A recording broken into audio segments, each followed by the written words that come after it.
The following is an encore presentation of Everything Everywhere Daily. In northern Greece, lying off the larger Chalkidiki peninsula, is a place that's unique on Earth. It only has a population of about 2,400 people scattered across 20 settlements and some random people living by themselves. What makes this area unique is that all 2,400 of its citizens are monks and men, and women are not allowed to enter. Learn more about the monastic republic of Mount Athos on this episode of Everything Everywhere Daily.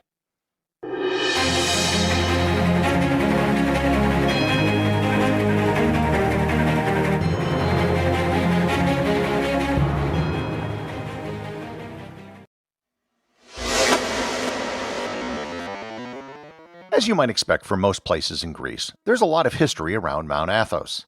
The name Athos itself comes from Greek mythology. Athos was the name of one of the giants which challenged the Greek gods on Mount Olympus. The peninsula has a mention in the Iliad by Homer.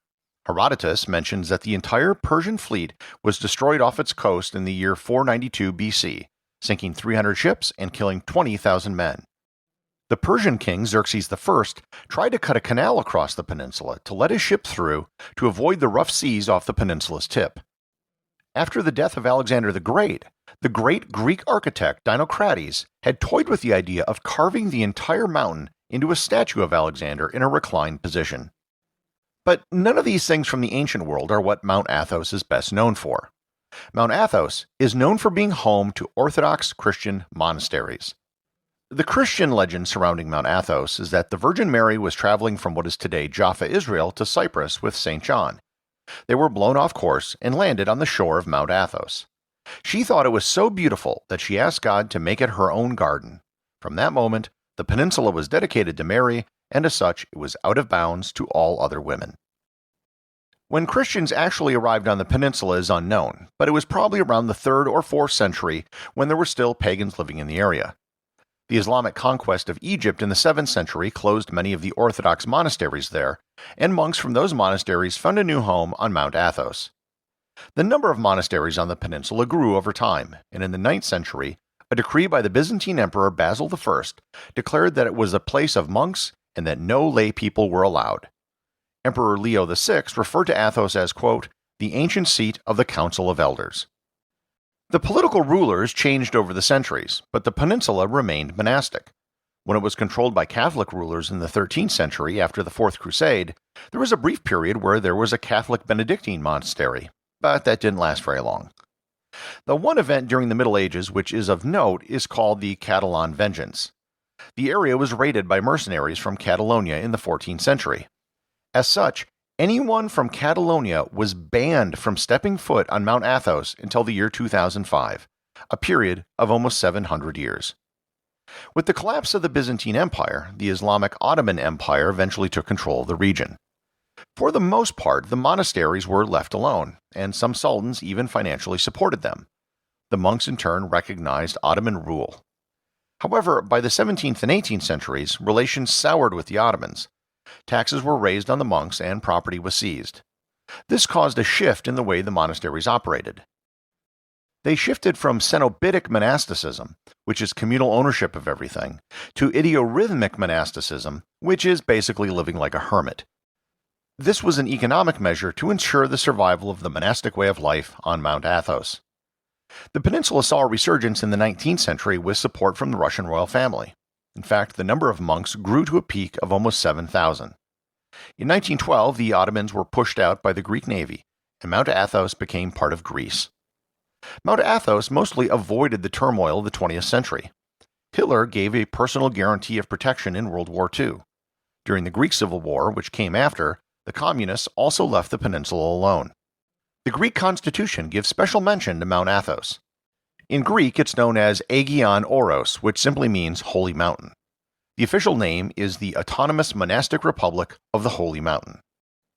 Mount Athos is mostly exempt from control from the Greek government.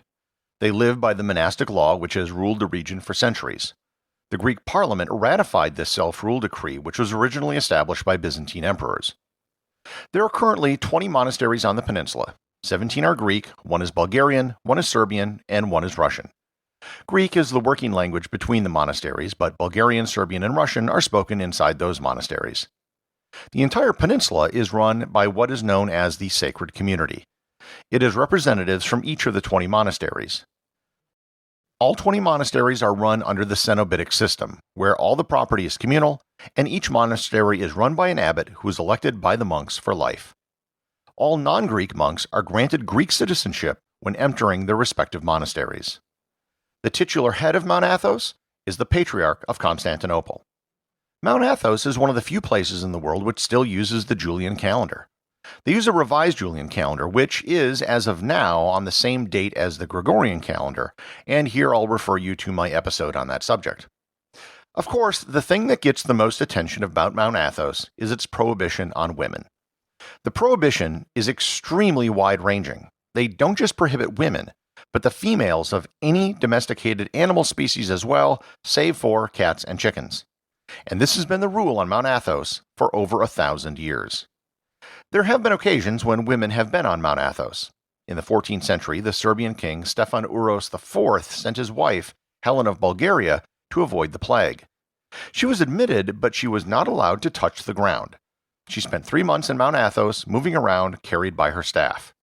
In the 1930s, Greek beauty contestant winner Aliki Diplorakou dressed as a man and snuck into Mount Athos, and then later wrote about it in Time magazine.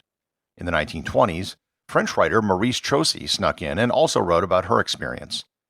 In 2008, a boat with Moldovan migrants unknowingly arrived on the shore of Mount Athos, and there were 4 women in the boat. They were notified of the rules and forgiven. As Greece is part of the European Union and the EU has laws regarding gender equality, in 2003 they passed a resolution asking that the ban on women be overturned. The Greek government was prepared to give full independence to Mount Athos and allow it to have similar diplomatic status as Vatican City. It is possible to visit Mount Athos. You have to arrange your visit and get the equivalent of a visa to enter. There are only a limited number of visitors allowed, and of course, no women. The associate producer of Everything Everywhere Daily is Thor Thomsen. If you'd like to support the show, please donate over at patreon.com. There is content only available to supporters, merchandise, and even opportunities for a show producer credit. If you know someone you think would enjoy the show, please share it with them. Also remember, if you leave a 5-star review, I'll read your review on the show.